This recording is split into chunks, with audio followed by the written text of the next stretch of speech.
Hello मेरे प्यारे छात्रों, आप सभी का पुनः स्वागत है हमारे इस चैनल पे जिसका नाम है टॉपर विजन क्लासेस। तो आज हम लोग इकोनॉमिक्स का लेक्चर 3 देखेंगे। ठीक है, हम थोड़ा थोड़ा करके अभी पढ़ा रहे हैं ताकि आप लोग अच्छे से समझ सके, है ना। चलिए देखते हैं हम लोग बिहार बोर्ड का। तो हम लोगों ने कल देखा था, क्या देखा था, देखिए थोड़ा सा पीछे, कि ये जो भारतीय अर्थव्यवस्था की जो स्ट्रक्चर है, structure of the Indian economics, कितना है भाई, 3 पार्ट में डिवाइड है ना। प्राथमिक क्षेत्र, द्वितीय क्षेत्र और तृतीय क्षेत्र। प्राथमिक क्षेत्र के अंतर्गत, प्राथमिक क्षेत्र को हम लोग बोले थे कि प्राथमिक क्षेत्र को हम क्या बोलते हैं, कृषि क्षेत्र भी बोलते हैं ना। प्राथमिक क्षेत्र को हम लोग कृषि क्षेत्र भी बोलते हैं और तृतीय क्षेत्र को क्या बोलते हैं, सेवा क्षेत्र बोलते हैं। ठीक है, चलिए ठीक है। देखिए, तो प्राथमिक क्षेत्र के अंतर्गत क्या क्या आता है, कृषि आता है, पशुपालन आता है, वन आता है और मछली पालन आता है। क्या होता है, ये प्राथमिक क्षेत्र के अंतर्गत आता है। ठीक है, फिर द्वितीय क्षेत्र के अंतर्गत क्या आता है भाई, तो द्वितीय क्षेत्र के अंतर्गत आता है उद्योग, निर्माण, गैस एवं बिजली। फिर उद्योग में क्या है, कुटीर उद्योग, लघु उद्योग, मध्यम और बड़े उद्योग। ये सभी क्या हो गया, उद्योग के अंतर्गत आ गया। ठीक है, अगला देखते हैं हम लोग, तृतीय क्षेत्र के अंतर्गत क्या आता है। देखिए, तो तृतीय क्षेत्र को सेवा क्षेत्र भी बोलते हैं, जैसे कि बैंक हो गया, परिवहन हो गया, संचार हो गया, व्यापार हो गया और अन्य सेवाएं हो गया। तो तृतीय क्षेत्र को सेवा क्षेत्र हम लोग इसलिए बोलते हैं क्योंकि यहाँ पे बैंक क्या करता है, हम लोग को कोई सामान बेचता नहीं, क्या करता है, हमको सुविधा देता है ना।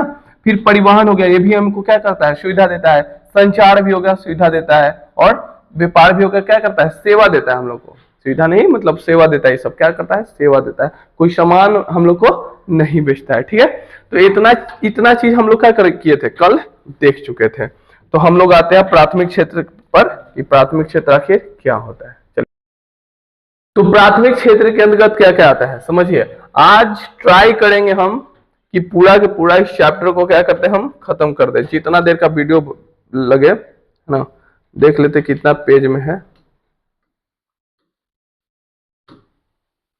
अच्छा खासा पेज है। I will try my best. चलिए देखिए, यहां से पढ़ाना है प्राथमिक क्षेत्र। चलिए देखते हैं, तो प्राथमिक क्षेत्र क्या होता है। हाँ, तो प्राथमिक क्षेत्र को कृषि क्षेत्र भी कहा जाता है। क्या कहा जाता है, प्राथमिक क्षेत्र को कृषि क्षेत्र भी कहा जाता है। और इसके अंतर्गत क्या आता है, कृषि, पशुपालन, मछली पालन, जंगलों से वस्तुओं को प्राप्त करना जैसे व्यवसाय आते हैं। मतलब इसके अंतर्गत क्या आता है, कृषि से संबंधित जितने भी कार्य हैं, कृषि से संबंधित जितने भी कार्य हैं सभी इसमें आते हैं। जैसे कि मछली पालन, कृषि, पशुपालन, जंगलों से सेवाओं को, वस्तुओं को प्राप्त करना, ये सभी क्या आते हैं, प्राथमिक क्षेत्र के अंतर्गत आते हैं। ठीक है, चलिए दूसरा देते हैं, द्वितीय क्षेत्र देखते हैं क्या होता है। तो द्वितीय क्षेत्र को औद्योगिक औद्योगिक क्षेत्र भी कहा जाता है। इसके अंतर्गत क्या आता है, खनिज, है ना, व्यवसाय, निर्माण कार्य, जनोपयोगी सेवाएं जैसे गैस और बिजली आदि, ये सभी उत्पाद आते हैं किसके अंतर्गत, द्वितीय क्षेत्र के अंतर्गत। ठीक है, फिर तीसरा है कि भाई क्या है, तृतीय क्षेत्र। तो तृतीय क्षेत्र को सेवा क्षेत्र भी कहा जाता है। क्या कहा जाता है, सेवा क्षेत्र। जैसे कि मान लीजिए कि लड़की लोग जाती है ब्यूटी पार्लर में, तो ब्यूटी पार्लर में जाती है लड़के लोग, तो उसके बाद क्या होता है, एकदम हूर की परी बन के निकलते हैं। तो वो क्या करे, कोई सामान थोड़ी बेच रहा है, वो क्या किया, जो लड़की गए उसका मस्त ब्यूटी पार्लर ये सब करके लिपस्टिक लगा के क्या बना दिया, उसको परी बना दिया, है ना। तो वही क्या हो गया, सेवा दिया अपना, ना कि वो क्या किया, कोई सामान बेचा, है ना। चलिए, तृतीय क्षेत्र क्या होता है, तृतीय क्षेत्र को सेवा क्षेत्र भी कहा जाता है। इसके अंतर्गत बैंक, इसके अंतर्गत बैंक। अब बैंक में हम लोग जाते हैं, पैसा जमा करने जाते हैं, तो पैसा जमा करने जाते हैं तो क्या वो मतलब सामान बेचता है क्या, नहीं, वो सेवा देता है, हमारे पैसा को सुरक्षित रखता है और उस पैसा पे हमको क्या करता है, इंटरेस्ट देता है ना। तो बैंक हो गया एवं बीमा हो गया। ठीक है, परिवहन हो गया, परिवहन जैसे ट्रेन व्रेन जो जाते हैं, हम लोग ट्रेन से एक जगह से दूसरी जगह जाते हैं, तो क्या इसका मतलब ट्रेन को घर थोड़ी लेके चलाते हैं, नहीं ना, वो क्या करता है, सेवा देता है। संचार हो गया, बात करने का माध्यम हो गया, व्यापार हो गया, आदि क्रियाएं सम्मिलित होती है। ये क्रिया प्राथमिक एवं द्वितीय क्षेत्र को की क्रियाओं को सहायता प्रदान करती है, इसलिए इसको क्या कहा जाता है, सेवा क्षेत्र कहा जाता है। क्यों, क्योंकि ये प्राथमिक क्षेत्र और द्वितीय क्षेत्र को क्या करता है, सेवा प्रदान करता है ना। सेवा प्रदान करने की वजह से ही इसको क्या कहा जाता है, सहायता प्रदान करने की वजह से ही इसको सेवा क्षेत्र कहा जाता है। ठीक है, चलिए आई होप कि इतना बातें आप लोगों को क्लियर हो गई होगी। आगे देखते हैं हम लोग। चलिए देखिए, अगला है राष्ट्रीय आय में इन तीनों क्षेत्रों के योगदान को एक तालिका के द्वारा समझा जा सकता है। वो तालिका क्या है समझिए। ये तालिका देखते हैं क्या है भाई कि प्राथमिक क्षेत्र, एक क्षेत्र हो गया ये वर्ष 1901 में, वर्ष 1947 में, वर्ष 2007 में कैसे था कि प्राथमिक क्षेत्र का योगदान जो था 63.6 था 1901 में, लेकिन 2007 में घट के कितना हो गया 22.0 हो गया है ना। देखिए घट गया, मतलब अब लोग कृषि कार्य में क्या है कम योगदान अपना दे रहे हैं, है ना। चलिए द्वितीय क्षेत्र को देखते हैं 12.7 था, लेकिन अब बढ़ के कितना हो गया है 22। मतलब कृषि प्राथमिक क्षेत्र क्या हो रहा है घट रहा है, लेकिन द्वितीय या तृतीय क्षेत्र क्या हो रहा है बढ़ रहा है। लेकिन सबसे ज्यादा जो वृद्धि हुई है तृतीय क्षेत्र में हुई है, देखिए सीधे 23 से 56% हो गया। समझ रहे हैं योगदान हो गया कि हाँ भाई इतना योगदान अब लोग दे रहे हैं। पहले प्राथमिक क्षेत्र मतलब कृषि ज्यादा लोग कृषि में ज्यादा लिप्त थे, लेकिन अब क्या है कम हो गया। लेकिन वही तृतीय क्षेत्र में पहले लोग कम थे, लेकिन अब ज्यादा लोग हो गए। क्यों भाई आजकल हर लोग क्या कर रहा है जॉब जॉब जॉब जॉब, इसके कारण ये सभी क्या हो रहे हैं तृतीय क्षेत्र में शामिलित हो रहे हैं। अब यहाँ पे देखिए तालिका 1.1 से स्पष्ट है कि आजादी के समय प्राथमिक क्षेत्र का योगदान कितना था 58.7 से 14.03% था। अब यह बढ़कर 22% हो गया। तृतीय क्षेत्र का योगदान कितना था 1947 में 27% था, जो बढ़कर कितना हो गया 56% हो गया। इसका अर्थ यह है कि स्वतंत्रता प्राप्ति के बाद योजनात्मक विकास के क्रम में, योजनात्मक मतलब एक ढांचा स्वरूप बनाने के क्रम में भारत क्रमशः समृद्धि की ओर बढ़ रहा है। क्या करें भाई हम लोग एक रूपरेखा तैयार करें, एक बढ़िया से तैयार करें कि भाई आखिर हमारा देश डेवलप कैसे करे, और उस पर हम लोग क्या कर रहे हैं कार्य कर रहे हैं।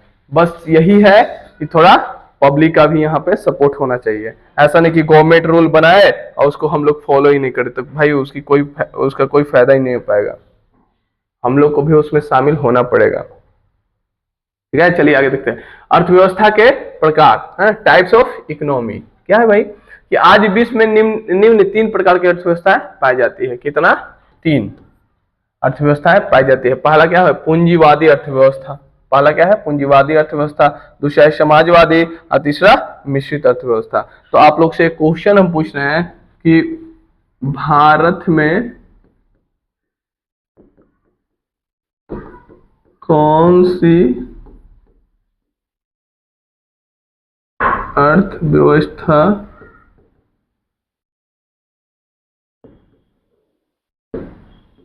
पाई जाती है। एक क्वेश्चन का आंसर आप लोग दीजिए। अगर नहीं पता तो इस वीडियो में बने रहिए, आपको इसका आंसर तुरंत मिलेगा। एक और क्वेश्चन यहीं पे कि भारत के जगह पे यहाँ पे लिख दीजिए अमेरिका। ठीक है भारत की जगह पे क्या लिख दीजिए अमेरिका। ठीक अब ये दोनों का आंसर अभी नहीं पता आप लोग को, तो बस आप लोग वीडियो में बने रहिए, देखिए उसका आंसर कैसे आप लोग को मिलेगा। चलिए देखते हैं अपना आ गया। तो पहला है पूंजीवादी अर्थव्यवस्था कैपिटलिस्ट इकोनॉमी, है ना कैपिटलिस्ट इकोनॉमी। पहला है कि पूंजीवादी अर्थव्यवस्था वह अर्थव्यवस्था है जहां उत्पादन के साधनों का स्वामित्व निजी व्यक्तियों के पास होता है। जैसे कि मान लीजिए ये जो मेरा मोबाइल है, मोबाइल पे किसका अधिकार है मेरा अधिकार है।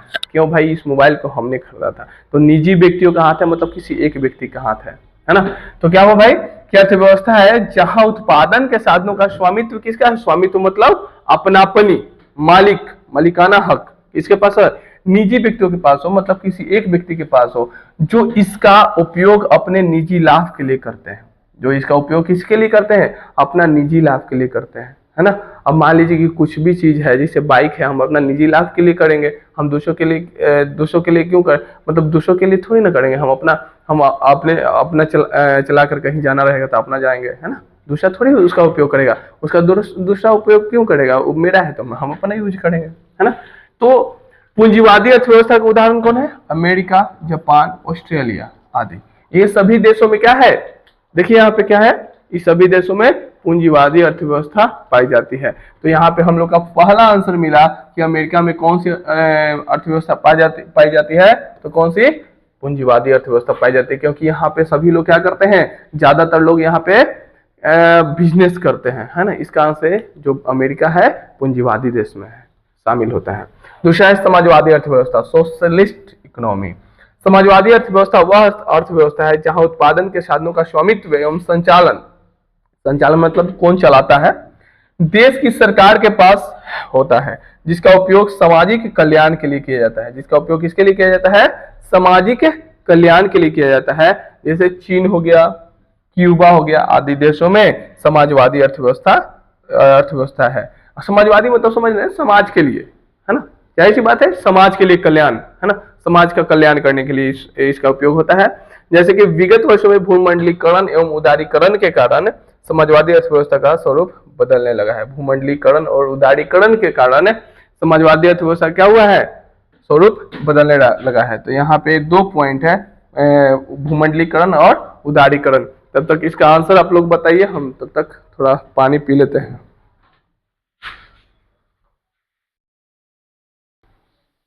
चलिए, तो यहाँ पे देखते हैं भूमंडलीकरण और उदारीकरण क्या होता है। तो भूमंडलीकरण सबसे पहले समझिए कि भूमंडलीकरण आखिर है क्या, है ना। भूमंडलीकरण, है ना। तब भूमंडलीकरण है क्या, समझिए कि सभी देश जो होते हैं, सभी देश क्या करते हैं, सभी देश आर्थिक, सामाजिक और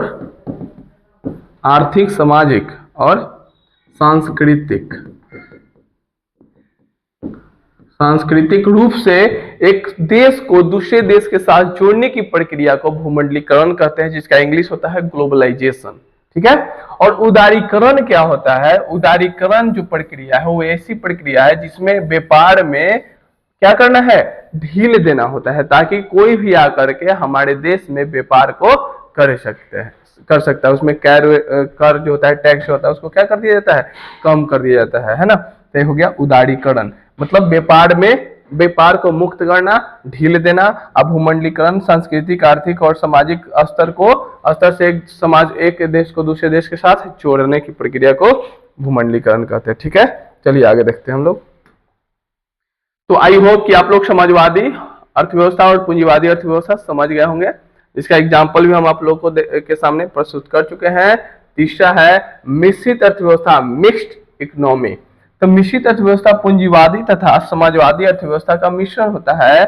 और मिश्रित अर्थव्यवस्था वह अर्थव्यवस्था है जहां उत्पादन के साधनों पर, है ना, उत्पादन के साधनों पर स्वामित्व सरकार तथा निजी व्यक्तियों के पास होता है। भारत में मिश्रित अर्थव्यवस्था है। देखिए यहाँ पे क्लियर लिखा हुआ है, यहाँ जो पॉइंट है ये पॉइंट से लेकर ये पॉइंट तक, है ना, पूरा देखिए भारत में कौन सी अर्थव्यवस्था पाई जाती है, मिश्रित अर्थव्यवस्था पाई जाती है। क्यों, क्योंकि यहाँ के उत्पादन पर, यहाँ के जो उत्पादन होता है सरकार का भी हाथ होता है और निजी व्यक्तियों का भी हाथ होता है। इस कारण से हमारे देश में जो है क्या है, मिश्रित अर्थव्यवस्था पाई जाती है, ठीक है। यह अर्थव्यवस्था पूंजीवादी और समाजवाद के बीच का रास्ता है। It's a Midway between capitalism and socialism, है ना। ये क्या है भाई, समाजवादी और पूंजीवादी और समाजवादी के बीच का रास्ता है ना। इसी को बोलते हैं हम लोग,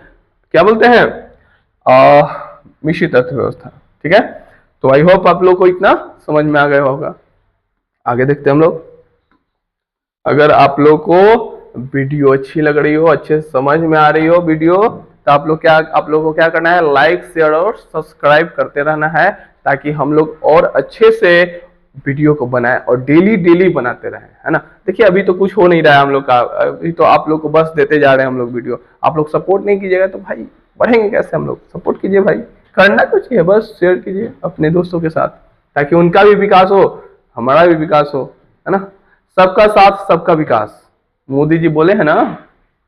चलिए भाई को सपोर्ट कीजिए, ताकि आने वाले समय में हम भी आपको सपोर्ट कर सके। चलिए, अर्थव्यवस्था का विकास क्या है भाई, अर्थव्यवस्था का विकास, अर्थव्यवस्था के विकास का एक लंबा इतिहास है।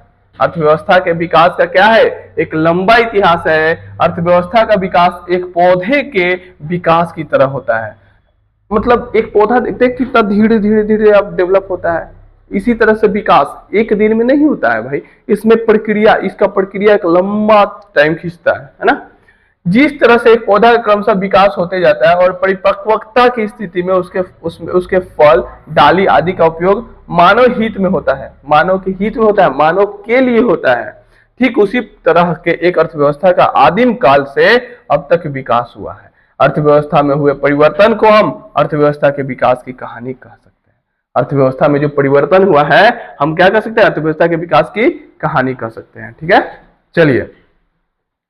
और जो न्यू बच्चे जुड़ रहे हैं तो वो लोग क्या करेंगे, पहले लेक्चर 1 देखेंगे, फिर लेक्चर 2 देखेंगे, फिर आपको लेक्चर 3 समझ में आएगी। अगर पहले वाला वीडियो आप लोग नहीं देखे हैं लेक्चर 1 2 तो आप लोग को कुछ नहीं समझ में आने वाला है, इसलिए पहले के वीडियो देखिए उसके बाद इसमें आइए। चलिए आगे देखते हैं। अर्थव्यवस्था के विकास को देखने के लिए हमें अपने देश भारत की आर्थिक विकास की स्थिति को देखना होगा। भारतीय अर्थव्यवस्था के विकास की स्थिति किसी एक समय की चमत्कारिक स्थिति नहीं है।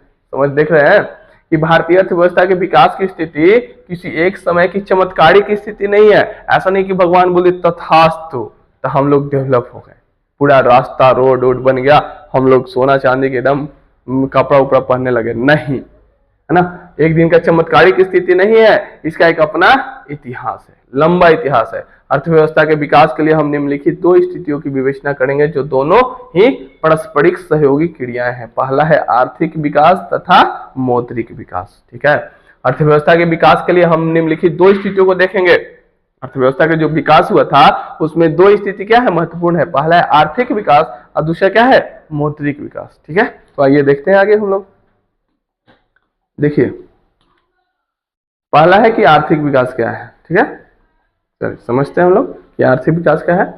कि आर्थिक विकास, पहले हम आर्थिक विकास की चर्चा करेंगे जो आर्थिक नियोजन, इकोनॉमिक्स प्लानिंग के द्वारा संपन्न होता है। इसके पहले जान लेना आवश्यक है कि आर्थिक विकास है क्या। आखिर आर्थिक विकास है क्या, इसको देखेंगे। ऐसे तो आर्थिक विकास की परिभाषा को लेकर अर्थशास्त्रियों में काफी मतभेद है, इसकी एक सर्वमान्य परिभाषा नहीं दी जा सकती है। फिर भी आप इसकी कुछ महत्वपूर्ण परिभाषा जान ले। प्रोफेसर रोस्टोवा के अनुसार आर्थिक विकास एक ओर श्रम शक्ति में वृद्धि की दर तथा दूसरी ओर जनसंख्या में वृद्धि के बीच का संबंध है। मतलब प्रोफेसर रोस्टोवा जो है, इनका कहना है कि जो आर्थिक विकास है क्या है, आर्थिक विकास एक और श्रम शक्ति में वृद्धि की दर, श्रम शक्ति में वृद्धि की दर तथा दूसरी ओर जनसंख्या में वृद्धि के बीच का संबंध है। ठीक है, प्रोफेसर रोस्टोवा के अनुसार। तो आगे देखते हैं हम लोग, अगला क्या कौन है अर्थशास्त्री, उनका देखते हैं।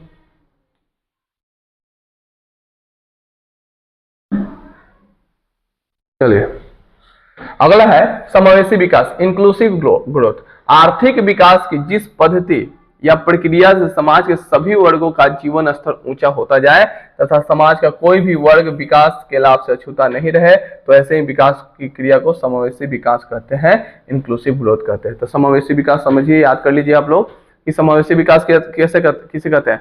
समावेशी विकास उसे कहते हैं जिसमें सभी वर्ग, जितने भी वर्ग है, ब्राह्मण क्षत्रिय वैश्य शूद्र, जितने भी जितने भी वर्ग है ना, हिंदू मुस्लिम सिख ईसाई जितने भी हैं, सभी का विकास होते रहे, सभी लोग इसमें विकास करें, इसी को बोलते हैं समावेशी। सम मतलब बराबर और विकास मतलब डेवलपमेंट, सभी का डेवलपमेंट हो, सब लोग ग्रोथ करें, सब लोग वृद्धि करें, उसी को हम लोग क्या कहते हैं, इंक्लूसिव ग्रोथ, समावेशी विकास।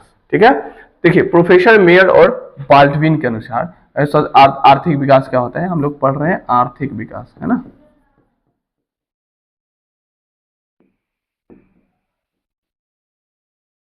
आर्थिक विकास हम लोग पढ़ रहे हैं, तो आखिर देखिए कि प्रोफेसर मेयर और बाल्डविन के अनुसार ने बताया है कि आर्थिक विकास एक ऐसी प्रक्रिया है जिसके द्वारा दीर्घकाल मतलब लंबे समय में किसी अर्थव्यवस्था की वास्तविक राष्ट्रीय आय में वृद्धि होती है ना। ये कौन कह रहे हैं, ये कह रहे हैं मिस्टर प्रोफेसर बाल्डविन मेयर एवं बाल्डविन। ठीक है, चलिए आगे देखते हैं।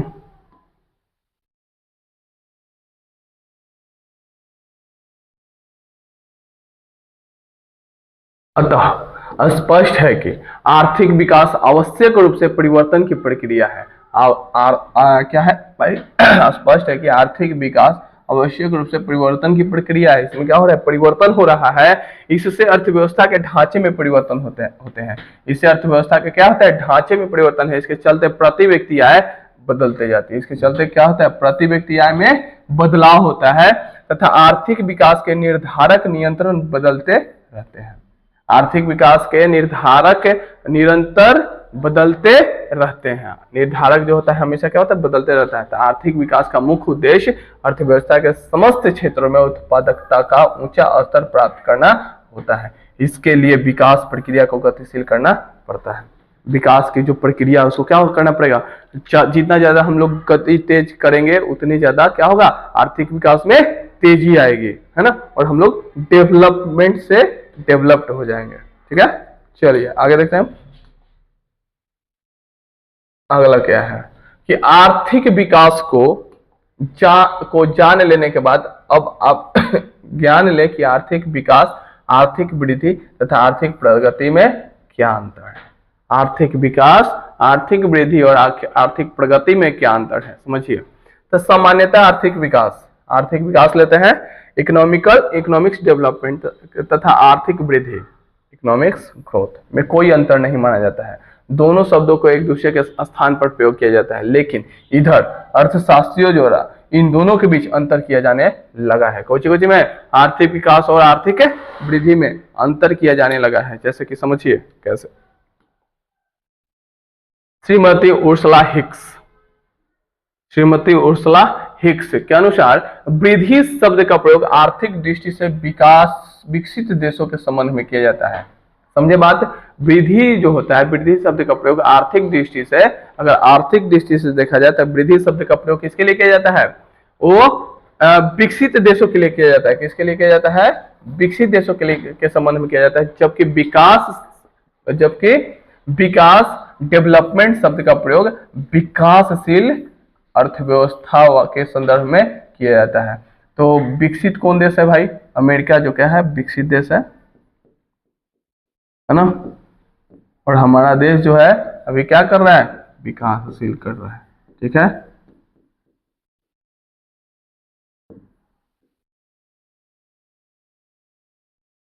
ये याद रखिएगा। ठीक है, तो विकास विकसित देशों के संबंध में किया जाता है, जबकि विकास शब्द का प्रयोग विकासशील अर्थव्यवस्था के संदर्भ में किया जाता है। ठीक है, चलिए आगे देखिए। डॉक्टर ब्राइट सिंह के अनुसार डॉक्टर ब्राइट सिंह ने लिखा है कि ग्रोथ, वृद्धि शब्द का प्रयोग विकसित देशों के लिए किया जाता है। वृद्धि शब्द का प्रयोग किसके लिए किया जाता है? विकसित देशों के लिए किया जाता है। ठीक है, बहुत बढ़िया पॉइंट है। अब यहाँ पे एक पॉइंट आता है सस्टेनेबल डेवलपमेंट। क्या आता है भाई? Sustainable development. ताकि सस्टेनेबल डेवलपमेंट है क्या? देखिए, आज प्राकृतिक संसाधनों जैसे कोयला, गैस, पेट्रोलियम, वन, जल, सूर्य का प्रकाश आदि। तो हम आपसे पूछ रहे हैं क्वेश्चन कि आखिर भाई कोयला किस प्रकार का संसाधन है? किस प्रकार का?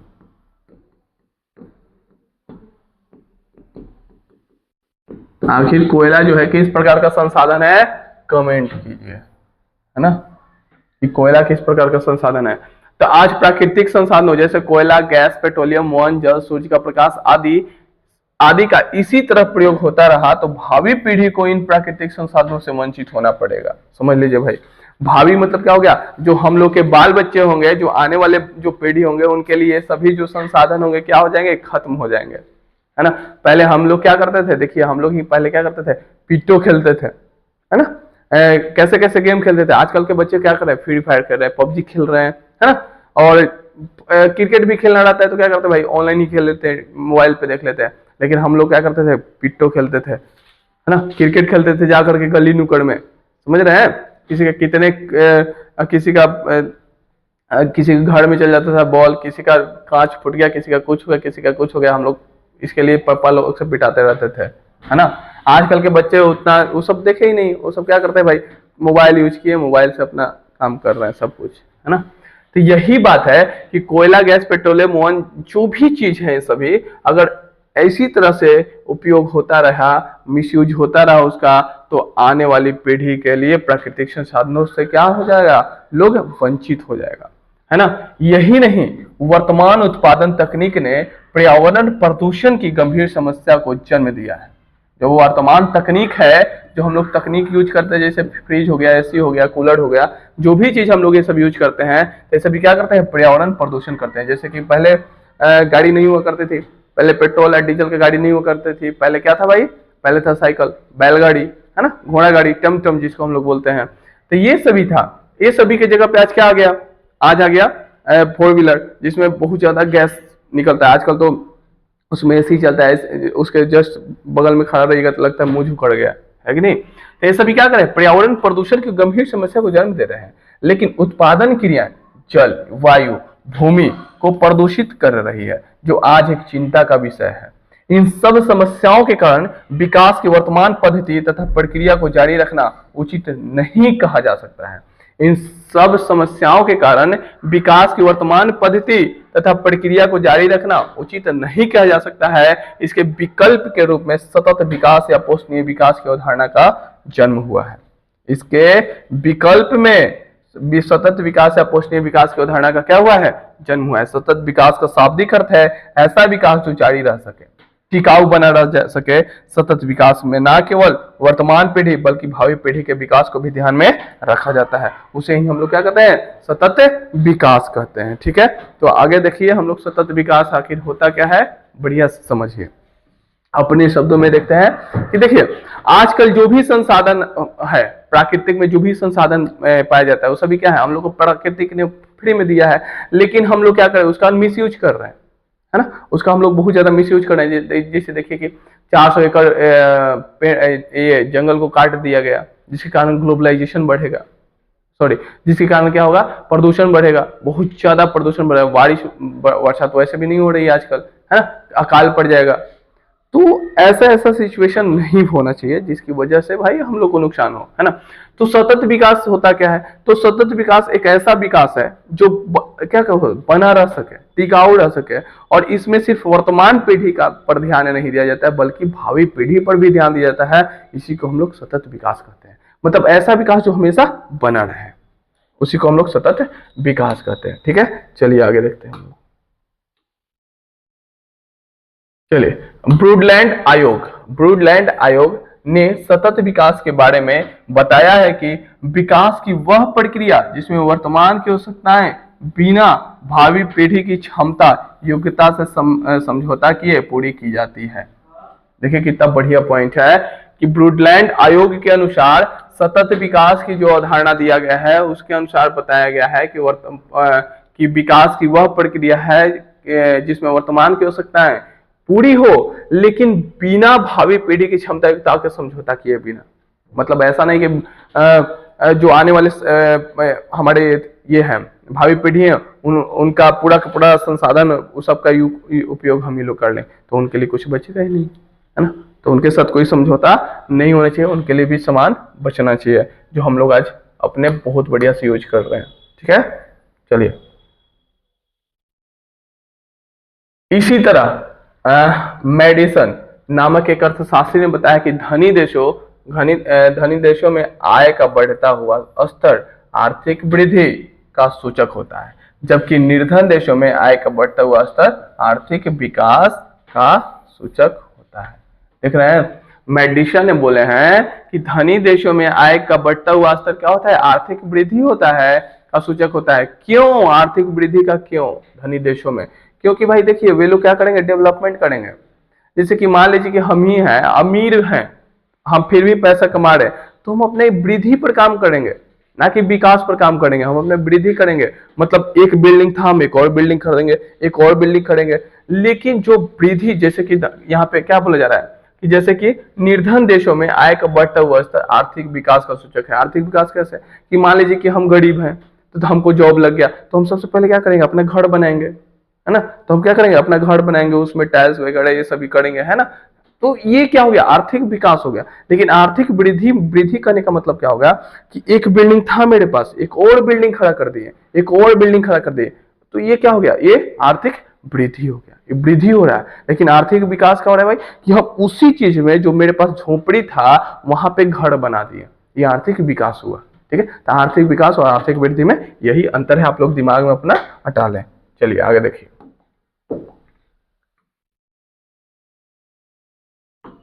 जहां तक आर्थिक प्रगति की बात है, एक और पॉइंट था ना, आर्थिक प्रगति का बात है, जहां तक आर्थिक प्रगति का बात है की बात है, तो यह एक व्यापक शब्द है। इसका प्रयोग किसी आर्थिक इकाई के लिए किया जाता है। इसमें आर्थिक वृद्धि तथा आर्थिक विकास दोनों ही शामिल रहते हैं। इसमें क्या रहते हैं, आर्थिक प्रगति में क्या होते हैं कि आर्थिक विकास और आर्थिक वृद्धि दोनों इसमें शामिल होते हैं। प्रायः आर्थिक प्रगति के स्थान पर आर्थिक वृद्धि या आर्थिक विकास शब्दों का प्रयोग होता है। आर्थिक वृद्धि और आर्थिक विकास एक दूसरे के अर्थ में भी प्रयुक्त होते हैं। सच पूछा जाए तो विकास शब्द में वृद्धि शब्द का अर्थ भी निहित है, अतः आर्थिक विकास, आर्थिक वृद्धि तथा आर्थिक प्रगति में कोई खास अंतर नहीं है। इन तीनों को व्यवहार में एक ही जैसा समझा जा सकता है। प्रोफेसर लेविस की भी यही राय है ना। चलिए अब देखते हैं हम लोग, अब आप आर्थिक नियोजन, अब आप हम लोग क्या देखेंगे, आर्थिक नियोजन के बारे में जान सकते हैं जिसके द्वारा आर्थिक विकास होता है। ठीक है, देखिए आर्थिक नियोजन का अर्थ एक समयबद्ध कार्यक्रम के अंतर्गत, मान लीजिए कि समयबद्ध एक ईयर है ना, एक ईयर के कार्यक्रम के अंतर्गत पूरी निर्धारित सामाजिक एवं आर्थिक उद्देश्यों की प्राप्ति के लिए अर्थव्यवस्था में उपलब्ध संसाधनों का नियोजन, समन्वय एवं उपयोग करना चाहिए, करना है। तो आर्थिक नियोजन क्या हुआ, आर्थिक नियोजन मतलब समझिए कि मान लीजिए कि एक साल हम ले लिए टाइम, अब वो एक साल में, उस एक साल में हम एक बढ़िया से एक तरीका से है ना, एक नियोजन तरीका से, एक प्लानिंग करके, मान लीजिए मेरे पास 1 लाख रुपया है, तो उस 1 लाख रुपए को कहां पे हम किस क्षेत्र में कितना खर्चा करेंगे, आर्थिक एक प्लानिंग करेंगे और उस प्लानिंग के अनुसार ही हम क्या करेंगे, इस प्लान को एग्जीक्यूट करेंगे, है ना। अब दिस इज कॉल्ड क्या होता है, प्लानिंग कमीशन, है ना। यही क्या हो गया, सॉरी हाँ यही हो गया आर्थिक नियोजन, है ना। तो क्या हो गया कि आर्थिक नियोजन का अर्थ एक समयबद्ध कार्यक्रम के अंतर्गत पूर्व निर्धारित सामाजिक तथा आर्थिक उद्देश्यों की प्राप्ति के लिए अर्थव्यवस्था में उपलब्ध संसाधनों का नियोजित समन्वय एवं उपयोग करना होता है।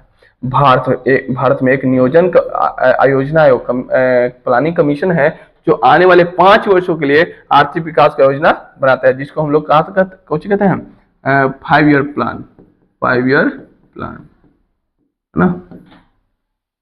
भारत में योजना आयोग का गठन 15 मार्च 1950 को किया गया था। भारत में योजना आयोग का विकास कब किया गया था, 15 मार्च 1950 को किया गया था। इसके पदेन अध्यक्ष जो होते हैं, कौन होते हैं, प्रधानमंत्री, जो फिलहाल कौन है, नरेंद्र मोदी, है ना, नरेंद्र मोदी।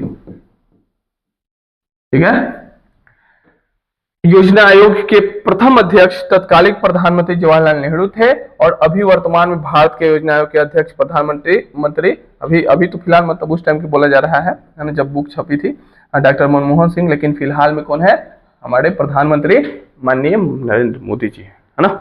चलिए आगे देखिए, योजना आयोग के शब्दों में आर्थिक विकास का अर्थ राष्ट्र के प्राथमिकताओं के अनुसार देश के संसाधनों का विभिन्न विकासात्मक क्रियाओं में प्रयोग करना, अर्थात देखिए, economics planning means utilization of a countries, है ना, countries resources into different development activities in accordance with national priorities. तो ये क्या हो गया, ये हो गया योजना आयोग का एक विकासात्मक कार्य हो गया, है ना। अभी तक अपनी 10 पंचवर्षीय योजनाओं को पूरी कर चुका है। अभी तक योजना आयोग क्या कर चुका है, 10 पंचवर्षीय योजनाओं को पूरा कर चुका है। अब तथा अब 11वीं पंचवर्षीय योजना के अंतर्गत विकास कर रहा है। भारत में पहली पंचवर्षीय योजना की अवधि 1951 से 56 थी, तो 11वीं पंचवर्षीय योजना की अवधि कितना था, 2007 से 12।